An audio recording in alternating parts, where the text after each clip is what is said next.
ഭക്ഷ്യസുരക്ഷാ വകുപ്പ് കോട്ടയം ജില്ലയുടെ ആഭിമുഖ്യത്തിൽ FSSAIയുടെ പദ്ധതികളായ RUCO, save food, share food എന്നിവയെക്കുറിച്ച് സെമിനാറും ഗ്രൂപ്പ് ചർച്ചയും 2024 നവംബർ 28 കോട്ടയം മാരിയിൽ വെച്ച് ജില്ലാ sub collector Shri Ranjith TA IAS seminar ഉദ്ഘാടനം ചെയ്തു. കോട്ടയം ഭക്ഷ്യസുരക്ഷാ assistant commissioner Shri AA Anas അധ്യക്ഷത വഹിച്ചു. ഭക്ഷ്യസുരക്ഷാ ഓഫീസർമാരായ Shri Santhosh Kumar GS, doctor Divya JB എന്നിവർ റുക്കോ, സേവ് ഫുഡ്, ഷെയർ ഫുഡ് എന്നീ വിഷയങ്ങളിൽ സെമിനാർ നയിച്ചു. ഉപയോഗിച്ച പാചക എണ്ണ FSSAI അംഗീകരിച്ചിട്ടുള്ള അഗ്രിഗേറ്റേഴ്സ് വഴി നിയമപ്രകാരം ശേഖരിച്ച് ബയോഡീസലാക്കി മാറ്റുന്നതാണ് റുക്കോ പദ്ധതി. ഇതുവഴി ജില്ലയിൽ ഉപയോഗിച്ച പാചക എണ്ണയുടെ പുനരുപയോഗം തടയുക എന്നതാണ് ലക്ഷ്യം. ഭക്ഷണം പാഴാക്കാതിരിക്കുക, ഭക്ഷണദാനം പ്രോത്സാഹിപ്പിക്കുക എന്നതാണ് സേവ് ഫുഡ്, ഷെയർ ഫുഡിന്റെ ലക്ഷ്യം. കോട്ടയം ജില്ലയിലെ ഹോട്ടൽ അസോസിയേഷൻ ഭാരവാഹികളും ബേക്കറി കാറ്ററിംഗ് അസോസിയേഷൻ ഭാരവാഹികളും അംഗങ്ങളും തട്ടുകടകൾ എന്നീ മേഖലകളിൽ പ്രവർത്തിക്കുന്ന സന്നദ്ധ പ്രവർത്തകർ, കോളേജ് വിദ്യാർത്ഥികൾ, അധ്യാപകർ, റുക്കോ, അഗ്രിഗ്രേഷൻ എന്നിവർ ചടങ്ങിൽ പങ്കെടുത്തു. ഭക്ഷ്യസുരക്ഷാ ഓഫീസർമാരായ ഡോക്ടർ അക്ഷയ വിജയൻ, ഡോക്ടർ സ്നേഹ S നായർ എന്നിവരും സെമിനാറിൽ പങ്കെടുത്തു. News desk Kottayam.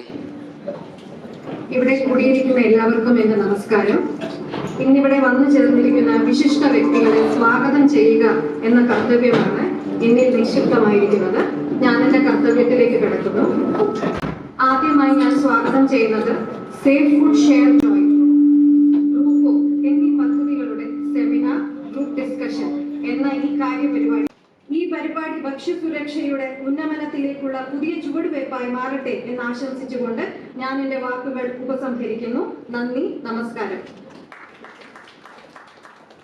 അടുത്തതായി അധ്യക്ഷ പ്രസംഗത്തിന് ഞാൻ അനസ് സാറിനെ ക്ഷണിക്കുന്നു.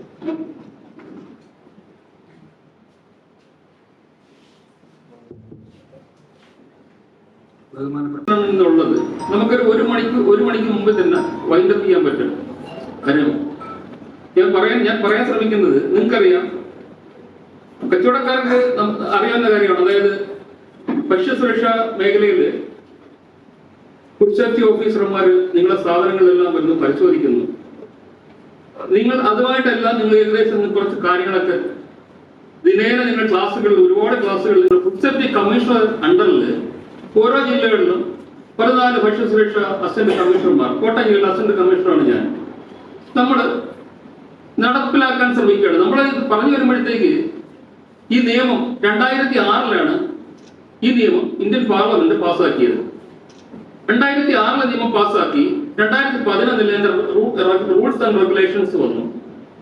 നിയമം എന്ന് പറഞ്ഞാൽ നമ്മൾ ഒരുപാട് കേട്ട്, കച്ചവടക്കാർക്ക് ഫെമിലിയർ ആണ്, എല്ലാവർക്കും അറിയാം. ഈ നിയമം നടപ്പിലാക്കുന്നത് ഒന്ന്, സ്ഥാപന പരിശോധനയിൽ കണ്ടെത്തുന്ന ന്യൂനതകൾ, അതിനുള്ള റെക്ടിഫിക്കേഷനും തുടർന്നുള്ള കോമ്പൗണ്ടിങ്ങും, അതായത് പിഴയിനം നിർദ്ദേശിക്കുന്നത് ഒന്ന് ഞാനാണ്, ആദ്യമാണ്. സെക്കൻഡ്ലി പോകുന്നത് സാറിന്റെ ആദ്യയുടെ അടുത്തേക്കാണ്. അഡ്ജുഡിക്കേറ്റിംഗ് ഓഫീസറാണ് സാർ. അത് നിയമം അനുസരിച്ചാണെങ്കിൽ വൻ തുകയാണ് നിങ്ങൾക്ക്, ഭാരിച്ച തുകയാണ് നിങ്ങൾക്കെല്ലാം നിയമം നിർദ്ദേശിച്ചിരിക്കുന്നത്. ഞാൻ പറഞ്ഞു വരുന്നത്, നിങ്ങൾക്ക് ശ്രദ്ധിച്ചു കഴിഞ്ഞാൽ ഞാൻ പല യൂണിറ്റുകളിലും ഞാൻ ഇൻസ്പെക്ട് ചെയ്യാറുണ്ട്, പൂർവ്വ യൂണിറ്റുകളിൽ പോകാറുണ്ട്. ഇപ്പോൾ ഞാൻ ഇവിടെ വന്നതിന് എറണാകുളം ജില്ലയുടെ ബോർഡർ കിടക്കുന്ന സ്ഥലത്ത് ഇപ്പോൾ നിലവിൽ 7 ഫുഡ് സേഫ്റ്റി ഓഫീസർമാർ മാത്രമേ ഉള്ളൂ. ജോലി ചെയ്യാൻ വളരെ സ്ട്രഗിൾ ചെയ്താണ് ജോലി ചെയ്യുന്നത്. വളരെ 24 അവേഴ്സിൽ ഒരു ലീവ് എടുക്കണമെങ്കിൽ തന്നെ അവർ 2 ദിവസം മുമ്പ് എന്നെ എടുത്ത് സാറേ ഒരു ലീവ് എടുത്തോട്ടെ എന്ന് ഈ അവസ്ഥയാണ് മുമ്പോട്ട് പോകുന്നത്. വളരെ ഹാർഡ് വർക്ക് ചെയ്തിട്ടാണ് ഈ ആയിരക്കണക്കിന് ആൾക്കാരുടെ ആരോഗ്യരംഗം, അതായത് പ്രൊട്ടക്ട് ചെയ്യാനായിട്ടുള്ളത്. ഞാൻ പറഞ്ഞു വന്നത് നിർത്താം, സാർ വെയിറ്റ് ചെയ്യുന്നുണ്ട്. റൂക്കോ എന്ന് പറഞ്ഞു കഴിഞ്ഞാൽ നമുക്കറിയാം, ഞാൻ നേരത്തെ റീപർപ്പസ് യൂസ്ഡ് കുക്കിംഗ് ഓയിൽ.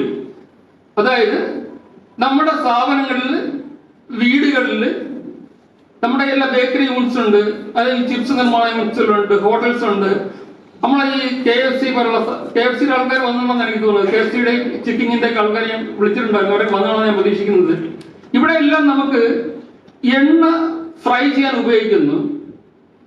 ഈ എണ്ണ വീണ്ടും ഉപയോഗിക്കുന്നില്ല എന്ന് ഉറപ്പുവരുത്തുന്ന ചുമതല എനിക്കും ഡിപ്പാർട്ട്മെന്റിനുമാണ്. അതായത് ഒരു പ്രാവശ്യം ഉപയോഗിച്ച എണ്ണ ആവർത്തിച്ച് ഉപയോഗിച്ചാൽ നമുക്കറിയാം അതിന് എന്തൊക്കെ ഘടകങ്ങൾ, കോമ്പൗണ്ട്സ് ഉണ്ടാവും, കുട്ടികൾക്കറിയാം. ആൾഡിഹൈഡ്സ് ഉണ്ടാവും, ടോക്സിൻസ് ഉണ്ടാകും. അങ്ങനെ ഒരുപാട് ഘടകങ്ങൾ ഉണ്ടായിട്ട് അത് ക്യാൻസറിലേക്കുള്ള ഒരു സ്റ്റെപ്പാണ് കേട്ടോ. ആവർത്തിച്ച് എണ്ണ ഉപയോഗിച്ച് ഭക്ഷ്യവസ്തുക്കൾ ആഹരിച്ചു കഴിഞ്ഞാൽ അത് നമുക്ക് ക്യാൻസറും ഹാർട്ട് അറ്റാക്ക്, ഡയബറ്റീസ് ഇതിലേക്കുള്ള വാതിലാണ് ഈ റീയൂസ് ചെയ്യുന്ന എണ്ണ ഉപയോഗിക്കുന്നത്. നമ്മളെന്ത് ചെയ്യുന്നു? അന്നേരം നമ്മൾ ചെയ്യുന്നത് ഒന്ന് അക്കൗണ്ടബിൾ ആക്കാൻ ശ്രമിക്കുകയാണ്. അത് ഇനി മുതൽ 100% നടപ്പിലാക്കാൻ പറ്റുമെന്ന് ഞാൻ വിചാരിക്കുന്നൊന്നുമില്ല. പക്ഷേ എന്താ ചെയ്യണം? നമ്മുടെ ഓരോ സ്ഥാപനത്തിലും ശേഖരിക്കുന്ന എണ്ണ ഞാൻ മനസ്സിലാക്കുന്നത് ഇപ്പൊ ആദ്യമായിട്ട് തുടങ്ങാൻ പോകല്ല. കോട്ടയം ജില്ലയിൽ നല്ല ഭംഗിയായിട്ട് നടക്കുന്നുണ്ട്. പക്ഷേ കുറച്ചുകൂടി ബെറ്റർ ചെയ്യാനായിട്ടുണ്ട്. അതാ കണ്ടപ്പോൾ കാര്യം നിരന്തരം ധാരാളം പേര് എന്റെ അടുത്ത് ഈ പിഴ ഇനത്തിലും മറ്റു ദൂര സ്ഥലങ്ങളിൽ നിന്നെല്ലാം കച്ചവടക്കാർ വരുന്നുണ്ട്. കോമ്പൗണ്ടിങ്ങിനായിട്ട്, ഹിയറിങ്ങിനായിട്ട് വരുന്നുണ്ട്. അപ്പോൾ അവരെ അടുത്ത് നിന്നൊക്കെ ഞാൻ കാര്യങ്ങൾ ചോദിച്ച് മനസ്സിലാക്കുന്നുണ്ട്. നന്ദി, നമസ്കാരം. അടുത്തതായി ഈ ചടങ്ങ് ഉദ്ഘാടനം ചെയ്യാൻ വളരെ തിരക്കുള്ള സമയത്തും സാറ് ഇതിനെപ്പറ്റി വളരെ ഇൻട്രസ്റ്റഡ് ആണ്. നമ്മുടെ ഭക്ഷ്യസുരക്ഷ ഫുഡ് സേഫ്റ്റിയിൽ വളരെ ഇൻട്രസ്റ്റഡ് ആണ് sir. I heartly welcome sir to inaugurate the function.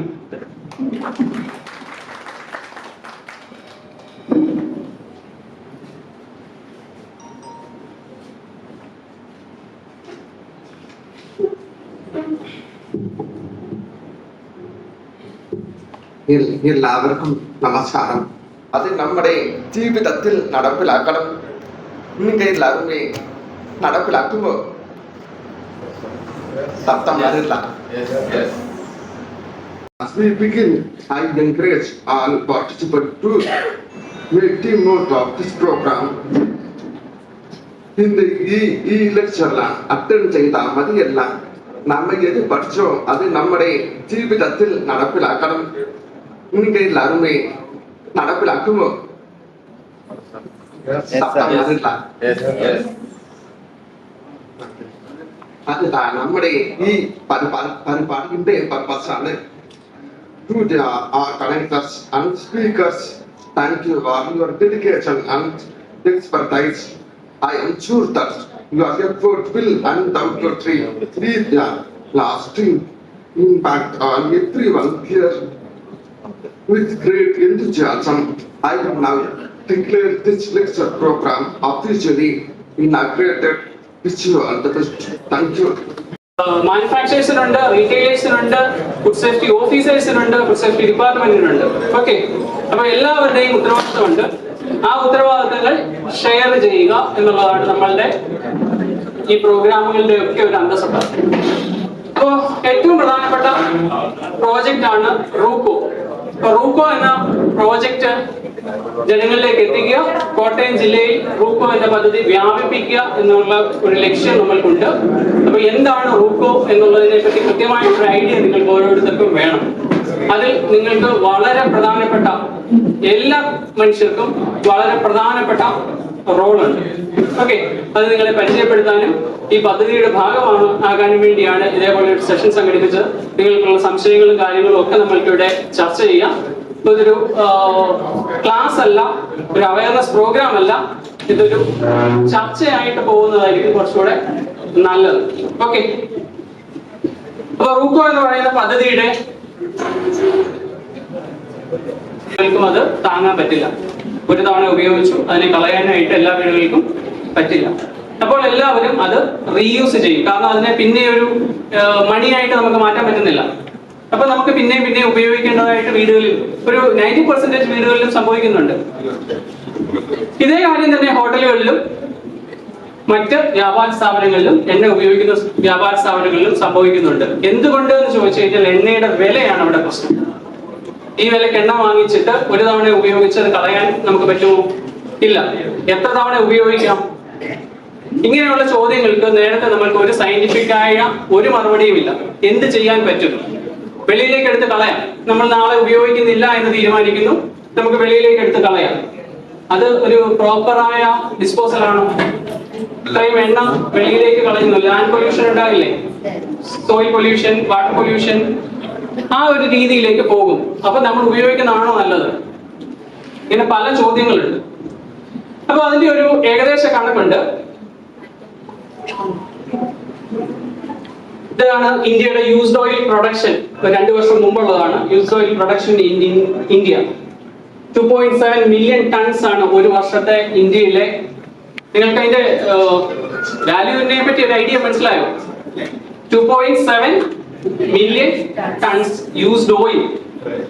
Oil അല്ല, യൂസ്ഡ് ഓയിൽ ആണ്. Used oil production in India. ഇത്രയും ടൺ ഓയിൽ ഇന്ത്യയിൽ പ്രൊഡ്യൂസ് ചെയ്യുന്നുണ്ട്, യൂസ്ഡ് ഓയിൽ പ്രൊഡ്യൂസ് ചെയ്യുന്നുണ്ട്. അപ്പൊ ഈ യൂസ്ഡ് ഓയിൽ എന്തായിട്ട് ഹൈറാർക്കി ഒന്ന് പറഞ്ഞു തരാൻ ശ്രമിക്കുകയാണ്. കുട്ടികൾ അറിവിലേക്കായി. നമുക്കറിയാം ഇതിന്റെ ഇംപ്ലിമെന്റ് ചെയ്യുന്ന ജോലിയാണ് നമ്മൾ ഭക്ഷ്യസുരക്ഷാ വകുപ്പിനുള്ളത്. ഡയറക്ഷൻസ്, നിർദ്ദേശങ്ങളെല്ലാം തരുന്നത് food safety and standard authority of ഇന്ത്യയാണ്. കുട്ടികൾ കേട്ടിട്ടുണ്ടായി. നമ്മുടെ പാക്കറ്റ്സിലൊക്കെ നോക്കിയാൽ നമുക്ക് FSSAI നമുക്ക് എല്ലാ കുട്ടികൾക്കും അറിയാവുന്നതാണ്. അവർ തരുന്ന ഡയറക്റ്റ് നിർദ്ദേശങ്ങൾ, സമയാസമയങ്ങളിൽ തരുന്ന നിർദ്ദേശങ്ങൾ ആരോഗ്യ വകുപ്പിന്റെ കീഴിലുള്ള ഭക്ഷ്യസുരക്ഷാ വകുപ്പ്, ഫുഡ് സേഫ്റ്റി കമ്മീഷണർ അണ്ടറിൽ ഓരോ ജില്ലകളിലും 14 ഭക്ഷ്യസുരക്ഷാ അസിസ്റ്റന്റ് കമ്മീഷണർമാർ, കോട്ടയം ജില്ലയിലെ അസിസ്റ്റന്റ് കമ്മീഷണറാണ് ഞാൻ, നമ്മൾ നടപ്പിലാക്കാൻ ശ്രമിക്കുകയാണ്. നമ്മളത് പറഞ്ഞു വരുമ്പോഴത്തേക്ക് ഈ നിയമം 2006-ലാണ് ഈ നിയമം ഇന്ത്യൻ പാർലമെന്റ് പാസ്സാക്കിയത്.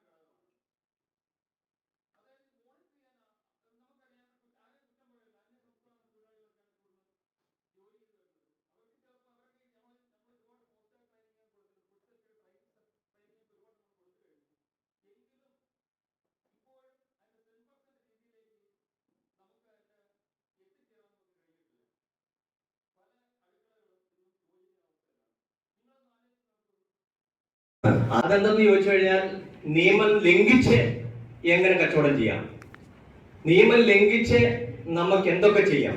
ഈ കഴിഞ്ഞ ദിവസങ്ങളിലെ മീഡിയയിലെ ഒത്തിരി വാർത്തകൾ വരുന്നുണ്ട്.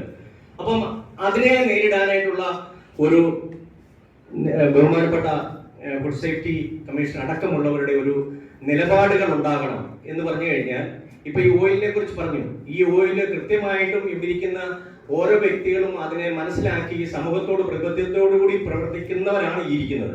കാരണം വിളിപ്പുറത്ത് സാറിന്റെ ഒറ്റ വിളിക്ക് ഇവിടെ വന്നവരെല്ലാം അനുസരണയുള്ളവരാണ്. അപ്പൊ ഈ അനുസരണയില്ലാത്ത ഒരു സമൂഹം നമ്മുടെ നാട്ടിലുണ്ട്. അവരെ നിയന്ത്രിക്കേണ്ട ചുമതല ഭരണകൂടത്തിനും ഡിപ്പാർട്ട്മെന്റിനുമാണ്. ആയതുകൊണ്ട് അവരുടെ മുകളിൽ ഒരു കർക്കശമായ നിലപാടെടുക്കണമെന്ന് വിനീതമായിട്ട് അഭ്യർത്ഥിക്കുന്നു. ഇങ്ങനെ ക്ലാസ് സംഘടിപ്പിച്ചതിൽ ഞങ്ങൾ അഭിനന്ദിക്കുന്നു. അപ്പം നമ്മുടെ കുട്ടികൾ ഇവിടെ ഉണ്ട്. നമ്മുടെ ഈ കുട്ടികൾക്ക് എല്ലാ വർഷവും സെക്കൻഡ് ഇയർ ആകുമ്പോൾ തീസിസ് പ്രോജക്റ്റ് പോലെ നമ്മുടെ ലാബുകളിലൊക്കെ ഒരുപാട് പ്രോജക്റ്റുകൾ കണ്ടക്ട് ചെയ്യാറുണ്ട്. അങ്ങനെ 2019 ഈ ഇത്രത്തോളം എന്താ പറയുക ചെയ്യുന്നതിന് മുന്നേ തന്നെ ഞങ്ങൾ ഈ ഒരു മേഖലയിലായതുകൊണ്ട് തന്നെ റീയൂസേജ് ഓഫ് ഓയിലിനെ സംബന്ധിച്ച് ഒരു പ്രോജക്റ്റ് ചെയ്യുണ്ടായി. അപ്പൊ അതിനെ സംബന്ധിച്ച് കോട്ടയം ജില്ലയിലെ അയ്മനം അല്ലെങ്കിൽ താഴ്ത്തങ്ങാടി ആ ഭാഗത്ത് ഒരു സർവേ നടത്തി വീടുകളിൽ നമ്മൾ കുക്കിംഗ് ഓയിലിന്റെ റീയൂസേജിനെ സംബന്ധിച്ച്. അപ്പം ഇപ്പൊ സാറൊക്കെ പറഞ്ഞതുപോലെ തന്നെ വളരെ നമ്മളെ ഞെട്ടിക്കുന്ന രീതിയിലുള്ള ഒരു റെസ്പോൺസ് ആയിരുന്നു നമുക്ക് എല്ലാവരുടെയും കയ്യിൽ നിന്ന് കിട്ടിയത്. അതിനുശേഷം ഓരോ വീടുകളിലും യൂസ് ചെയ്യുന്ന എണ്ണ ഏതാന്ന്, അതായത് ബ്രാൻഡാണ് ഞാൻ ഉദ്ദേശിക്കുന്നത്, ഓരോ തരത്തിലുള്ള എണ്ണകൾ, അതിപ്പോ വെളിച്ചെണ്ണയുടെ തന്നെ പല ബ്രാൻഡ് ആയിക്കോട്ടെ, സൺഫ്ലവറിന്റെയും അതുപോലെ തന്നെ റൈസ് ബ്രാൻഡ്, അതുപോലെ ചക്കിലാട്ടിയ എണ്ണ, അങ്ങനെ പല തരത്തിലുള്ള എണ്ണയുടെ ബ്രാൻഡുകൾ നമ്മൾ ഏതാണെന്ന് ചോദിച്ചു മനസ്സിലാക്കി വീടുകളിൽ നിന്നിട്ടും അവർ ചിലർ തരാൻ തയ്യാറായിരുന്നില്ല. അപ്പൊ അവർ യൂസ് ചെയ്യുന്ന ബ്രാൻഡ് ചോദിച്ച് ആ ബ്രാൻഡ് നമ്മൾ മാർക്കറ്റിൽ നിന്ന് വാങ്ങിച്ച് നമ്മുടെ തന്നെ കോളേജിൽ നമ്മുടെ ലാബിൽ ടെസ്റ്റ് ചെയ്തപ്പോൾ കണ്ടെത്തിയ ഒരു കാര്യം എന്ന് പറഞ്ഞു കഴിഞ്ഞാൽ അതില് എല്ലാ നമ്മൾ എടുത്ത സാമ്പിളുകൾ, ഞാൻ ബ്രാൻഡ് ഒന്നും തെറ്റപ്പെടുത്തിയായിട്ട് പറയുന്നില്ല, നമ്മുടെ തന്നെ റിസൾട്ടും മറ്റു കാര്യങ്ങളും ഒക്കെ ഉണ്ട്, വളരെ സങ്കടം പെടുത്തുന്ന ഒരു കാര്യമായിരുന്നു. എന്ന് വെച്ചിട്ടുണ്ടെങ്കിൽ എല്ലാ തരത്തിലുള്ള എല്ലാ ബ്രാൻഡിലുള്ള എണ്ണകളിലും ഒന്നല്ലെങ്കിൽ പലതരത്തിലുള്ള മായം ഉണ്ടായിരുന്നു. ഇത് ചെയ്ത് കഴിഞ്ഞപ്പം നമുക്ക് എല്ലാവർക്കും ഏത് എണ്ണ ഉപയോഗിക്കണം എന്നുള്ളതിൽ വളരെ സങ്കടം തോന്നി. അപ്പൊ നമ്മളിപ്പോ ഇന്ന് എണ്ണയെ കുറിച്ച് പ്രതിപാദിക്കുമ്പോൾ നമ്മൾ റീയൂസ് ചെയ്ത എണ്ണയുടെ പ്രശ്നത്തിനെ കുറിച്ചൊക്കെ നമ്മൾ പറഞ്ഞു. പക്ഷെ നമുക്ക് ആദ്യം കിട്ടുന്ന എണ്ണ പോലും അതിന്റെ ഷെൽഫ് ലൈഫ് കൂട്ടാനും മറ്റുമായിട്ടും അതിന്റെ വെളിച്ചെണ്ണയാണെങ്കിൽ വെളിച്ചെണ്ണയുടെ മണം തോന്നിക്കുന്ന രീതിയിൽ, അതുപോലെ തന്നെ വെളിച്ചെണ്ണയ്ക്കകത്ത് സൺഫ്ലവർ, ഈവൻ മിനറൽ ഓയിൽ, അത്തരത്തിലുള്ള പല തരത്തിലുള്ള സംഭവത്തിനെ നമ്മൾക്ക് അവിടെ ഐഡന്റിഫൈ ചെയ്യാനായിട്ട് സാധിച്ചു. അപ്പൊ അതിനും കൂടെ ഫുഡ് സേഫ്റ്റി ഡിപ്പാർട്ട്മെന്റിനോട് നമ്മളൊരു റിക്വസ്റ്റ് വെക്കുവാണ്, പ്യുവർ ഓയിലായിട്ട് നമ്മുടെ കയ്യിലേക്ക് കിട്ടണം. അതും ഇത് വളരെ ഇമ്പോർട്ടൻ്റ് ആയിട്ടുള്ള കാര്യമാണ്.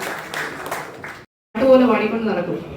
ഷെയറിംഗ് ഈ ആഴ്ച ചെയ്യുമ്പോൾ പുതിയൊരു ശീലം രൂപപ്പെടുകയാണ്, പഴയത് നമ്മൾ മറക്കും. അപ്പം അങ്ങനെ ഒരു ചേഞ്ച് വളരെയധികം അനിവാര്യമാണ്. നമ്മളത് കൃത്യമായിട്ട് ചെയ്യണം എന്നുള്ളതാണ്. എന്നിട്ട് ഇത് ബയോഡീസൽ കമ്പനി നമ്മുടെ ഗോഡൌണിൽ നമ്മളൊരു എമൗണ്ട് ഫില്ല് ആകുമ്പോൾ ബയോഡീസൽ കമ്പനി വന്ന് അത് എടുത്തോണ്ട് പോയി അതിന് റിപ്പോർട്ട് തരുവാണ് ചെയ്യുന്നത്. നമ്മൾ എല്ലാ മാസവും 5-ാം തീയതിക്ക് മുന്നേ എല്ലാ ഫുഡ് സേഫ്റ്റി ഓഫീസിലും എല്ലാ കമ്മീഷണർ ഓഫീസിലും റിപ്പോർട്ട് കൊടുക്കുന്നുണ്ട്. അതുപോലെ എടുക്കുമ്പോൾ ഓരോരോ ഷോപ്പുകളിലും ഓരോരോ ഹോട്ടലുകളിലും റിപ്പോർട്ട് കൊടുക്കുന്നുണ്ട്. ഇങ്ങനെയാണ് നമ്മുടെ ഒരു സിസ്റ്റം പോകുന്നത്. ഓക്കെ, അവരെന്താ ചെയ്യുന്നത് മനസ്സിലായല്ലോ. ഇനി എന്തെങ്കിലും സംശയം ഉണ്ടോ ആരെങ്കിലും ചോദിക്കാൻ കേട്ടോ? അതുകൊണ്ട് ഞാൻ പെട്ടെന്ന് നന്ദി പറഞ്ഞ് തീർത്തോളാം. ആദ്യമായിട്ട് നന്ദി പറയുന്നത് നമ്മുടെ sub collector Shri Ranjith D IAS സാറിനാണ്. സാറിന് നിങ്ങൾക്കറിയാം, സബ് കളക്ടറാണ്, സബ് ഡിവിഷണൽ മജിസ്ട്രേറ്റ് ആണ്, RDO ആണ്. ഒരുപാട് തിരക്കുകളുണ്ടായിരുന്നു. എന്നിട്ടും സാർ ഇവിടെ വന്നു, നമ്മുടെ പരിപാടി ഇനാഗുറേറ്റ് ചെയ്തു. സാർ ഇപ്പോൾ ഇവിടെ ഇല്ലെങ്കിൽ പോലും അദ്ദേഹത്തിന് ഫുഡ് സേഫ്റ്റി ഡിപ്പാർട്ട്മെന്റിന്റെ പേരിലും ഇവിടെ കൂടിയിരിക്കുന്ന ഓരോരുത്തരുടെ പേരിലും നന്ദി അറിയിക്കുകയാണ്. ഒരു പ്രത്യേക അറിയിപ്പേ, KL 55X3549 ഈ വണ്ടി ആരുടെ ആണെങ്കിലും ഒന്ന് മാറ്റി കൊടുക്കാമെന്ന് ചോദിച്ചിട്ടുണ്ട്. വാഗണർ. ഒന്നുകൂടി നമ്പർ പറയാം, KL 55X3549.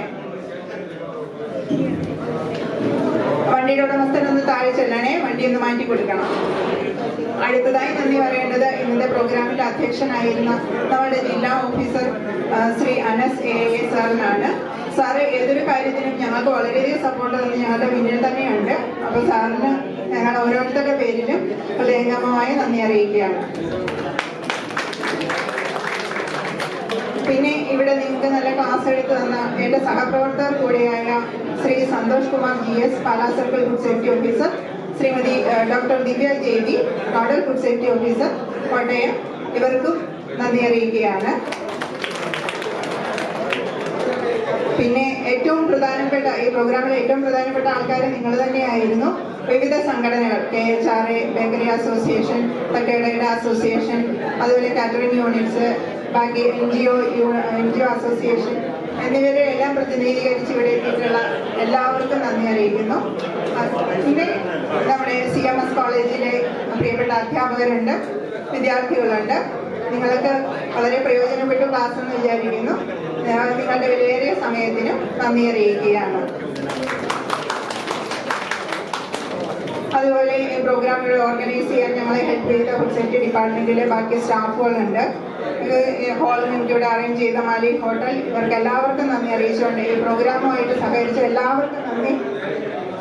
അഗ്രിഗേറ്റേഴ്സിന്, റൂക്കോയുമായി ബന്ധപ്പെട്ട് ഇവിടെ എത്തിച്ചേർന്ന അഗ്രിഗേറ്റേഴ്സിനും നന്ദി അറിയിക്കുകയാണ് ഫുഡ് സേഫ്റ്റി ഡിപ്പാർട്ട്മെന്റിന്റെ. എല്ലാവർക്കും ഒരിക്കൽ കൂടി നന്ദി പറഞ്ഞുകൊണ്ട് നിങ്ങളുടെ വിലയേറിയ സമയം ചെലവഴിച്ചതിന് വേണ്ടിയിട്ട് നന്ദി പറഞ്ഞുകൊണ്ട് നിർത്താം.